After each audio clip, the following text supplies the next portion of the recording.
Hello and welcome back to another video. Today I'm going to be showing you how you can use your Jetblue travel bank credits. Now this will be a very simple and easy tutorial, so make sure you watch this video right until the end so that you don't miss any steps. So the first thing you actually want to do is head over to the Jetblue website, and when we are on this homepage like I'm on here, we can just scroll down to the very bottom of the page. And what we can find at the bottom is this need help section, and here we can actually search for answers.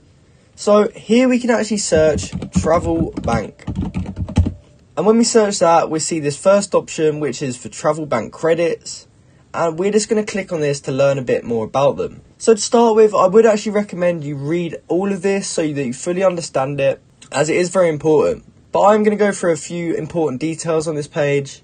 So it says here, what can travel credits be used for? So travel credits can actually be used to book a reservation for anyone you'd like. The name on the account doesn't need to match the name of the traveller.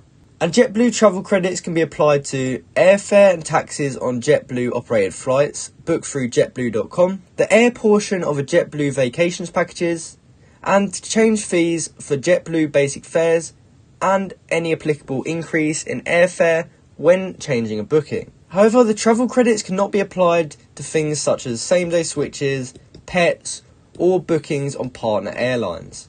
So you must make sure your booking falls under this requirement or it will not work. So now that we know a bit more about what these travel credits are and what we can use them for, how do we actually go and apply them to our booking? So the way to use them is when you're booking a flight, you will actually have to go through the whole checkout process. Don't actually pay for it yet, but when you're just about to pay for it, there is where you can actually apply your travel bank credits. So I'm now on the payment section of Jetblue, and as you can see, when we get to this bit where we're actually able to pay, if we scroll down a bit, we can access this section that says travel credit. And it says if you have a travel bank credit that you would like to use as a payment and you are a TrueBlue customer, you can access it by logging into your TrueBlue account. So you basically just want to make sure you are logged into the account where you have the travel credit, and from there you will be able to apply it to your booking. And that is exactly how you can use Jetblue travel bank credit. I hope you found this video helpful, and if you did, please comment down below to say this video helped you out, and like and subscribe for more content like this. Thanks for watching.